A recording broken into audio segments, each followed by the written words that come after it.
नमो नमः। आज हम एक मजेदार पाठ को पढ़ने जा रहे हैं। ये एक गीति है जिसके रचयिता डॉक्टर विश्वास हैं। चलिए हम आज सबसे पहले इस गीत को गाते हैं, पाठ की व्याख्या और अंत में प्रश्न उत्तर अभ्यास संपूर्ण इसी वीडियो के साथ करेंगे। तो बने रहिए इसी वीडियो के साथ। राघव माधव सीते ललिते विमानयानं रचयाम। राघव माधव सीते ललिते विमानयानं रचयाम।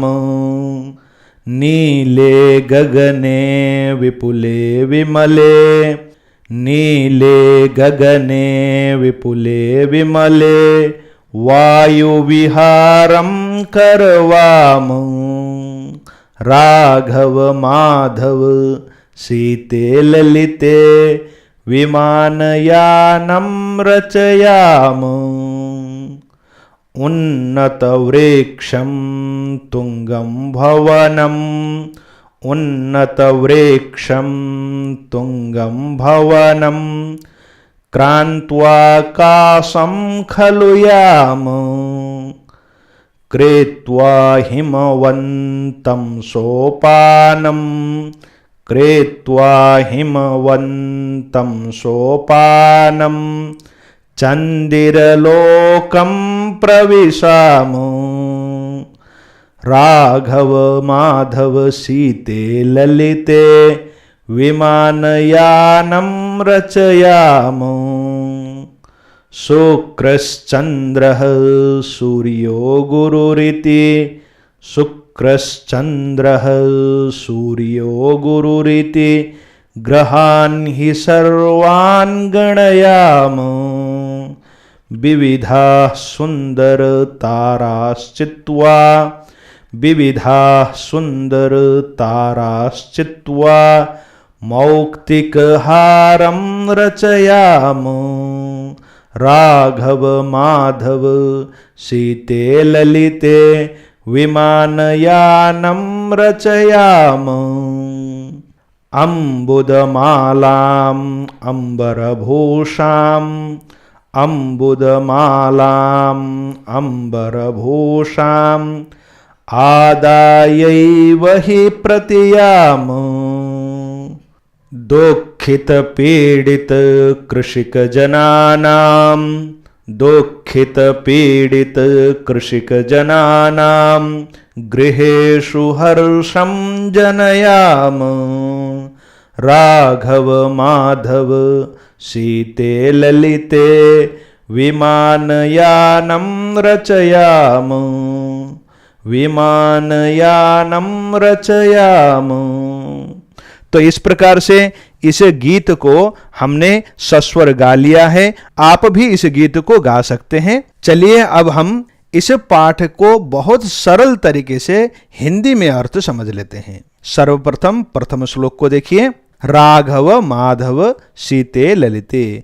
हे राघव, हे माधव, हे सीता, हे ललिता। विमानयानं रचयाम, आओ हम हवाई जहाज बनाएं। विमानयानम कहते हैं हवाई जहाज को। चलो हम एक हवाई जहाज बनाएं।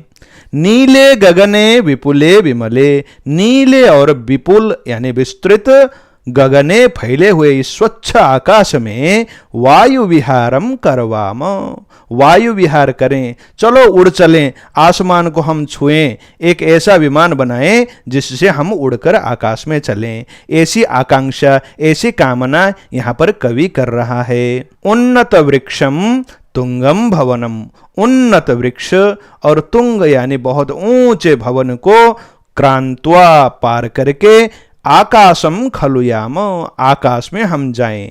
अब जब हम विमान बनाएंगे और वायु विहार यानी आकाश में घूमने का मन बनाएंगे तो हम कैसे कैसे जाएंगे, उड़ने की प्रक्रिया को बता रहे हैं। यहाँ पर कहते हैं हम ऊंचे ऊंचे पेड़ों को हम पार करेंगे, ऊंचे भवनों को पार करके उसके बाद हम आकाश में जाएंगे। अभी आकाश में पहुंचे नहीं हैं, अभी और भी बता रहे हैं। देखो कहते हैं कृत्वा हिमवंतम सोपानम, हिमवंतम हिमालय को कृत्वा बनाकर, क्या सोपानम सीढ़ी बनाकर, हिमालय को सीढ़ी बनाकर चंद्रलोकम प्रविशाम, हम चंद्रलोक में प्रवेश करें। यानी पहले नीचे नीचे के छोटे छोटे पेड़ों को, उसके बाद बड़े बड़े भवनों को, उसके बाद हिमालय को हम सीढ़ी बनाएं और चंद्रलोक की ओर प्रस्थान करें। अगले श्लोक में कहते हैं शुक्रश्चंद्रः सूर्यो गुरुरिति, यह शुक्र है, यह चंद्र है, यह सूर्य है और यह गुरु है। ऐसे ग्रहान ही सर्वान, सर्वान ग्रहान, यानी सभी ग्रहों को गणयाम, गणना करें।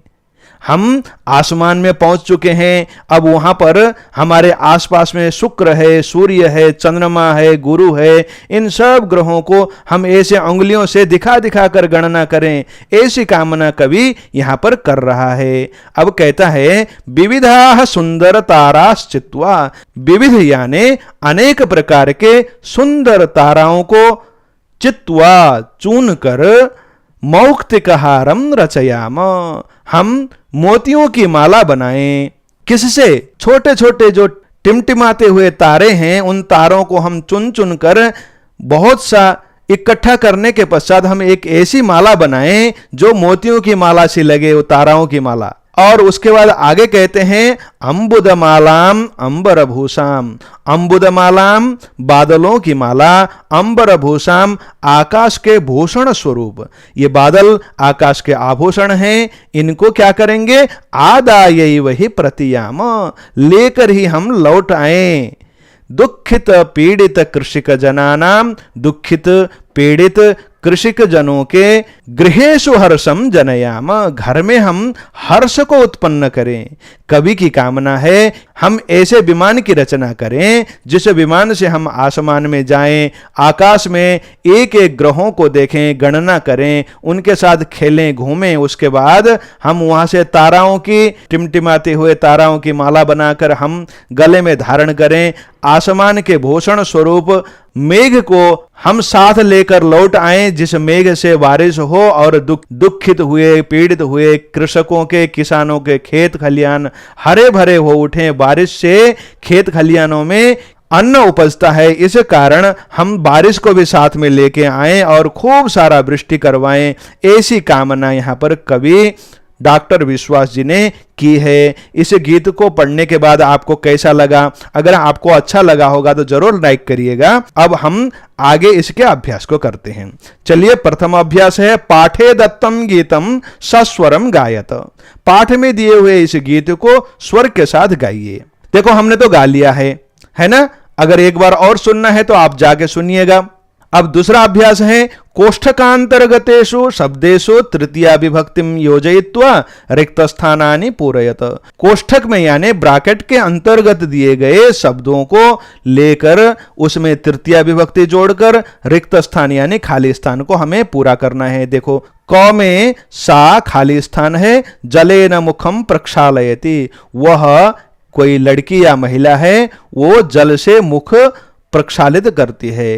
तो जल का विशेषण विमल शब्द है, इसमें हम क्या करेंगे? तृतीया विभक्ति लगाएंगे।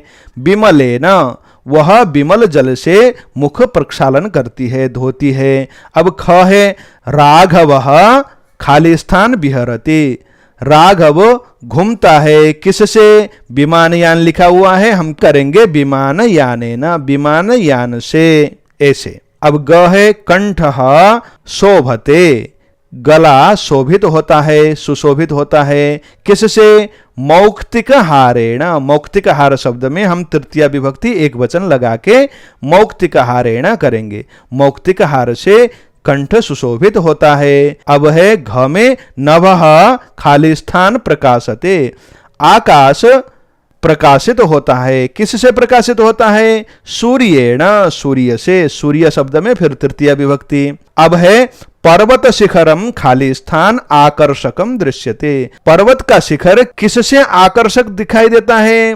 अंबुदमालया, अंबुदमाला शब्द में हम तृतीय विभक्ति लगाएंगे। अंबुदमाला यानी बादलों की माला से पर्वत का शिखर बहुत सुंदर लगता है। अब तृतीय अभ्यास है भिन्न वर्गस्य पदम चिनुत, भिन्न वर्ग वाले पद को हमें यहां पर चुनना है। जैसे यहां पर एक उदाहरण दिया गया है, वो आप स्वयं पढ़ें। मैं क नंबर का पढ़ रहा हूं। पत्राणि पुष्पाणि फलानि मित्राणि। पत्र, पुष्प, फल ये एक कैटेगरी के हैं। भिन्न वर्ग का, भिन्न कैटेगरी का क्या है? मित्राणि। उसी तरह से जलचर, खेचर, भूचर, निशाचर। ये जलचर जल में रहने वाले, खेचर आकाश में रहने वाले, भूचर भूमि में रहने वाले, निशाचर होते ही नहीं है, यानी रात में चलने वाले। रात में चलने वाले कोई नहीं होते, इसी को अलग करते हैं। गावः सिंहाः कच्छपाः गजाः। गाय, शेर, कछुए और हाथी। ये कछुआ पानी में भी रहता है, इसलिए इसको अलग कर देते हैं। ये सब जमीन में रहने वाले हैं। बाकी मयूराः चटकाः सुकाः मंडूकाः। मयूर, गौरैया, सुक और ये मंडूक यानी मेंढक। कहां से आ गया बीच में भाई? ये मेंढक को बाहर करो, इधर कर देते हैं मेंढक को। पुस्तकालयः श्यामपट्टः प्राचार्यः शौचिकः। पुस्तकालय स्कूल में होता है, श्यामपट्ट विद्यालय में है आपके, प्राचार्य यानी प्रधानाध्यापक भी स्कूल में है। अरे ये शौचिक, ये तो दर्जी है ना, इनका तो दुकान अलग होता है, इनको अलग करो। लेखनी, पुस्तिका, अध्यापिका, अजा। लेखनी यानी कलम, पुस्तिका यानी किताब, अध्यापिका पढ़ाने वाली अध्यापिका गुरुजी हो गई, अजा यानी ये बकरी, बकरी आ गई बीच में, इसको हटा दो। अब हम चतुर्थ अभ्यास करेंगे। प्रश्नानाम उत्तराणि लिखत। प्रश्नों के उत्तर लिखना है। के वायुयानम रचयन्ति।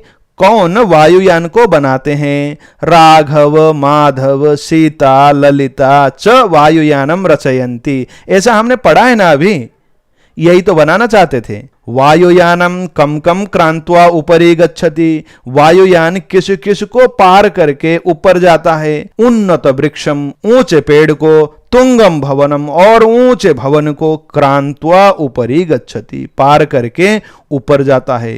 हिमालय को तो सीढ़ी बनाई थी उसने, ऐसा मत सोचना। वयम कीदृशम सोपानम रचयाम। हम किस प्रकार के सोपान यानी सीढ़ी को बनाएं? वयम हिमवंतम सोपानम रचयाम। हिमालय को सीढ़ी बनाएं। वयम कस्मिन लोके प्रविशाम। हम किस लोक में प्रवेश करें? वयम चंद्रलोकम प्रविशाम। हम चंद्रलोक में प्रवेश करें। आकाशे काह चित्वा मौक्तिकहारम रचयाम। हम आकाश में किनको चुनकर मोतियों की माला बनाएं? आकाशे ताराह, छोटे छोटे टिम टिम करते हुए ताराओं को चित्वा चुनकर मौक्तिकहारम रचयाम, मोतियों की माला बनाएं। केशाम गृहेषु हर्षम जनयाम। किसके घर में हम खुशियां लाएं? कृषिक जनानाम गृहेषु हर्षम जनयाम। किसानों के घर में हर्ष यानी खुशी को जनयाम उत्पन्न करें। अब पंचम अभ्यास है विलोम पदानि योजयत। विपरीतार्थक शब्दों को हम जोड़ें, ऐसा ये अभ्यास है। उन्नतः ऊंचा, इसका अवनतः नीचा अर्थ हो जाएगा। गगने यानी आकाश, इसका उल्टा पृथिव्याम हो जाएगा, पृथ्वी में। सुंदरः सुंदर, इसका उल्टा असुंदरः। चित्वा चुनकर, विकीर्य फैलाकर। दुखी दुखी और सुखी सुखी हिंदी में भी होता है। हर्षः हर्ष, शोकः शोकः। अब हम षष्ठ यानी छठे अभ्यास को करने जा रहे हैं। समुचितैः पदैः रिक्त स्थानानि पूरयत। उचित शब्दों के द्वारा खाली स्थान को भरो। देखो यहां पर उकारांत शब्दों के सातों विभक्ति यानी संबोधन के साथ आठों विभक्तियों में रूप हैं, उनको हम एक एक करके भरते हुए चले जाएंगे। जैसे प्रथमा विभक्ति के यहां पर भानु हो, भानु द्विवचन में दिया गया है, बहुवचन में भानवः लिखेंगे। द्वितीय विभक्ति में गुरु शब्द के लिखना है गुरुम गुरु गुरून्। तृतीय विभक्ति में पशु शब्द को लिखना है पशुना पशुभ्याम पशुभिः। चतुर्थी विभक्ति में साधु शब्द को लिखना है साधु, पशु, गुरु, ये सब उकारांत पुंलिंग हैं, सबके समान चलेंगे। साधवे साधुभ्याम साधुभ्यः, इस प्रकार से बनाएंगे। अब पंचमी में बटु शब्द को करेंगे बटोह बटुभ्याम बटुभ्यः। अब षष्ठी में गुरु आ गया, फिर से गुरोह गुरुवोह गुरुणाम। सप्तमी में शिशौ शिशवोह शिशुषु। शिशु शब्द से बना। अब हम संबोधन को देखते हैं, हे विष्णु, हे विष्णु, हे विष्णवः, ये विष्णु शब्द से बना। यहां पर जितने शब्द दिए गए हैं उन सब के समान रूप चलते हैं। हमने एक ही रूपमाला में इतने सारे शब्दों को ठीक से समझ लिया। अब हम सप्तम अभ्यास को करते हैं, पर्याय पदानि योजयत, समानार्थक शब्द को जोड़ना है। जैसे गगने, आकाश में, इसका आकाशे हो जाएगा। विमले यानी निर्मल शुद्ध, इसका निर्मले बन जाएगा। चंद्र, चंद्रमा, इसका पर्यायवाची निशाकर भी होता है। सूर्य, इसका दिवाकर हो जाता है। अंबुद यानी बादल, इसका एक पर्यायवाची नाम जलद भी है। चलो, इसके साथ आपके पाठ और अभ्यास दोनों पूरे हो गए हैं। पाठ और अभ्यास आपको पसंद आया होगा, जरूर लाइक कीजिएगा। नमो नमः, पुनर्मिलामः, धन्यवादः।